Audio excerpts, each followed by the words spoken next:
25號至10月1號嘅大眾訊息係 Raven 嘅。咁究竟 Raven 代表啲咩呢？可能大家都有聽我講過啦。Raven 咧，佢係代表住魔法啦。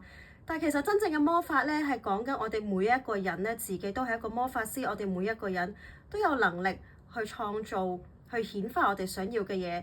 你唔需要知道究竟點樣去做，你只需要知道你渴望、想要，冇其他 option， 係一定要、一定要、一定要。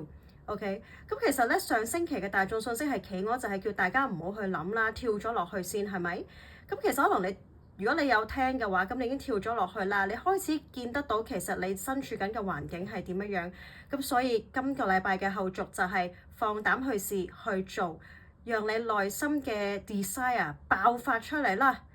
歡迎大家收睇，拜拜。